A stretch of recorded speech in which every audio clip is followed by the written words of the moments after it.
Sabe, para muita gente, a lei do Antigo Testamento pode parecer um conjunto de regras bem distantes, talvez até meio confusas. Mas, e se o verdadeiro propósito dela fosse revelar algo muito mais profundo sobre o caráter de Deus? É essa ideia que a gente vai desvendar agora. Isso nos leva à grande questão, né? A lei do Antigo Testamento ainda tem alguma relevância hoje ou é só uma relíquia histórica? Muitos olham e pensam que é algo ultrapassado, mas será que não estamos perdendo uma peça-chave? É exatamente isso que vamos investigar. Ok, para começar a entender isso, a gente precisa parar de ver a lei como um documento isolado. Pense nela como uma peça fundamental de um grande quebra-cabeça, sabe? A história da aliança entre Deus e o seu povo. É só dentro dessa grande narrativa que o verdadeiro significado dela aparece. E quando a gente olha a lei nesse contexto da aliança, uma coisa fica muito clara. O propósito dela vai muito, mas muito além de uma simples lista de pode e não pode. Na verdade, ela é como uma janela para algo imensamente maior.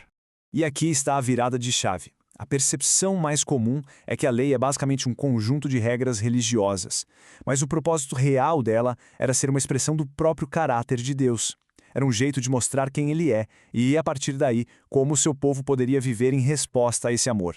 Uma das melhores metáforas para entender a lei de Ancá é vê-la como um espelho. Ela tem essa função pedagógica, sabe, de ensinar, uma função que é absolutamente crucial na história da redenção.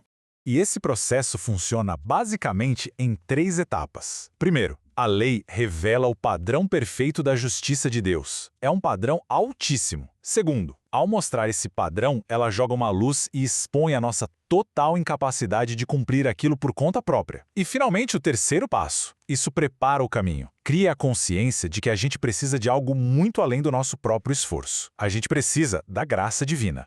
Então, essa tensão toda que a lei cria, um padrão perfeito que a gente simplesmente não consegue alcançar, nos leva diretamente ao clímax dessa grande história.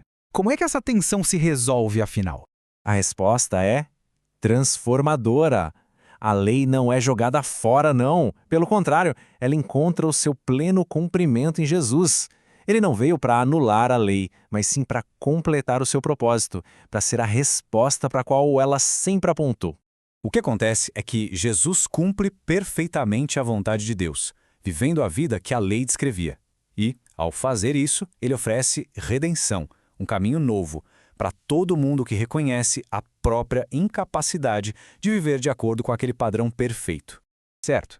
E como é que tudo isso se traduz para a nossa vida hoje, na prática? Se a gente analisar isso a partir de uma perspectiva como a da espiritualidade Weinard, por exemplo, vemos uma mudança fundamental na forma de viver a fé. A mudança é realmente profunda. A vida deixa de ser uma luta constante, baseada no esforço humano para tentar cumprir as exigências da lei. Em vez disso, ela se torna uma vida baseada na graça de Deus, onde a transformação vem de dentro para fora pela ação do Espírito Santo. Não é mais sobre o que a gente faz, mas sobre o que Deus faz em nós. Essa jornada toda nos leva a algumas conclusões bem claras. Primeiro, a lei nos mostra o quanto precisamos de redenção. Isso faz com que o Evangelho, a boa notícia da graça, seja o centro de tudo. A partir daí, a nossa transformação é guiada pelo Espírito Santo. E, por fim, a vida cristã é fortalecida pela graça de Deus, não pela nossa própria força.